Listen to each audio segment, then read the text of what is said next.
محمد ذیشان لکھتے ہیں کہ حضرت میرا یہ سوال ہے کہ میں اکثر جب نماز کا وضو کر لیتا ہوں، نماز شروع کرنے سے پہلے یا پھر نماز کے دوران مجھے ایسے لگتا ہے کہ میری ہوا خارج ہو گئی ہے، میرا وضو ٹوٹ چکا ہے، لیکن نہ تو بدبو ہوتی ہے نہ ہی آواز سنائی دیتی ہے۔ اس صورت میں میرے لیے کیا حکم ہے؟ میں نماز کو توڑ دوں، دوبارہ نہ وضو کروں یا پھر سے نماز پڑھوں؟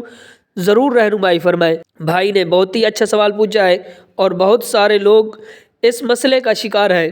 بہت سارے لوگ یہ مسئلہ پوچھتے ہیں، یہ مسئلہ پوچھتے ہیں کہ ہمیں یہ خیال گزرتا ہے کہ ہمارا وضو ٹوٹ چکا ہے، پھر ہم دوبارہ وضو کرتے ہیں، پھر نماز پڑھنا شروع کر دیتے ہیں، پھر نماز کے دوران دوبارہ یہ شک گزرتا ہے کہ ہمارا وضو ٹوٹ چکا ہے۔ بعض لوگوں کو تو اتنا وسوسوں کا مسئلہ ہوتا ہے کہ انہیں اتنے وسوسے آتے ہیں کہ میں نے خود دیکھا ہے کہ جب وہ وضو خانے میں وضو کر رہے ہوتے ہیں تو ہاتھ دھو لیے کلی کر رہے ہیں، پھر دوبارہ سے ہاتھ دھونا شروع کر دیتے ہیں اور انہیں یہ لگتا ہے کہ ہمارا وضو صحیح سے شروع نہیں ہوا، ہم نے وضو صحیح نہیں کیا۔ بعض لوگ وضو کرنے کے بعد نماز شروع کرنے لگتے ہیں تو انہیں یہ شک گزرتا ہے کہ ان کا وضو درست نہیں ہے یا پھر ان کا وضو ٹوٹ چکا ہے۔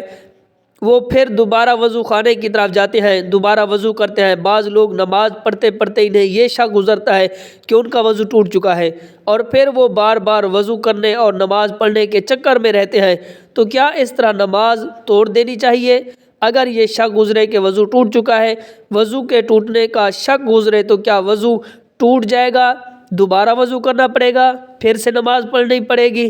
اس لیے کیا حکم ہے؟ ایک چیز سمجھ لیجئے کہ نبی پاک صلی اللہ علیہ وآلہ وسلم نے ارشاد فرمایا، ایک شیطان ہے جس کا کام یہ ہے کہ وہ وضو کرنے والوں کو وسوسوں میں مبتلا کرتا ہے، بس جس پر اس کا وار کامیاب ہو جاتا ہے، یعنی جو اس کے وسوسوں کا شکار ہو گیا، پھر اس شخص کے پیچھے وہ شیطان پڑ جاتا ہے اور اس طرح طرح کے خیالات میں مبتلا کرتا ہے اور اسے بہکاتا ہے۔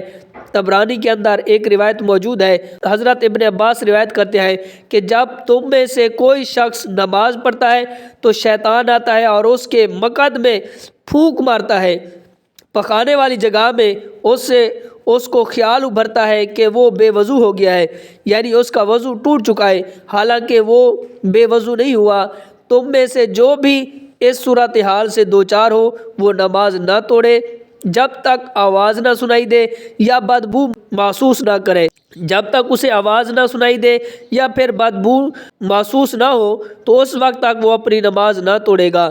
اسی طرح کا شک گزرے کہ وضو ٹوٹ گیا ہے، اسے لگتا ہے کہ اس کی ہوا خارج ہو گئی ہے، تو جب تک آواز نہ سنے یا بدبو جو ہے وہ اسے نہ آئے تو اس وقت تک وہ نماز کو نہ توڑے، نماز پڑھتا رہے۔ یہ بہت سارے لوگوں کو وسوسے آتے ہیں، اس طرح کے وسوسوں میں وہ مبتلا ہوتے ہیں۔ ایک مرتبہ آپ نے جو وسوسوں کا شکار ہو گئے تو پھر شیطان کی چال جو ہے وہ اس پر کامیاب ہو جاتی ہے، پھر وہ بار بار اس پر حملہ کرے گا۔ آپ کے ذہن میں یہ خیال آئے گا کہ آپ کا وضو ٹوٹ چکا ہے، آپ کو لگے گا کہ آپ نے وضو درست نہیں کیا۔ بعض لوگ اسلامی وسوسوں کا شکار ہوتے ہیں، جس طرح پچھلے دنوں مجھے ایک بھائی نے بتایا کہ میں غسل کرتا ہوں تو مجھے ایسے لگتا ہے کہ میرا غسل نہیں ہوا، میں ابھی بھی میرا جسم کا کوئی حصہ خشک رہ گیا ہے، یعنی ایک مرتبہ نہاؤں گا پھر دوبارہ مجھے شک گزرے گا، پھر میں نہانا شروع کر دوں گا، تو اسی طرح میں ٹینکی کو ختم کر دیتا ہوں۔ اس طرح جب آپ اس طرح کے وسوسوں کا شکار ہوں گے تو پھر آپ کے لیے بہت زیادہ آزمائش بن جائے گی۔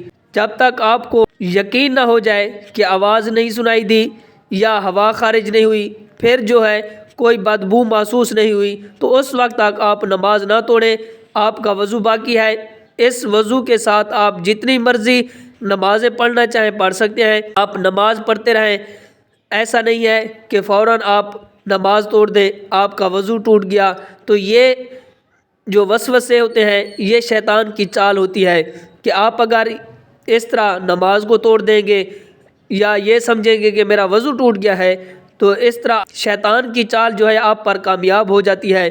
اگر ایک مرتبہ شک گزرے تو پھر آپ دوبارہ وضو کر لیں کہ اگر اسی طرح بار بار آپ کو شک آئے، بار بار آپ کو وسوسے آئے، آپ بار بار وسوسوں کا شکار ہو جائے تو پھر آپ نے نماز نہیں توڑنی، نہ ہی دوبارہ وضو کرنا ہے، تو آپ اس وضو سے نماز بھی پڑھ سکتے ہیں اور آپ نماز بھی نہ توڑیں۔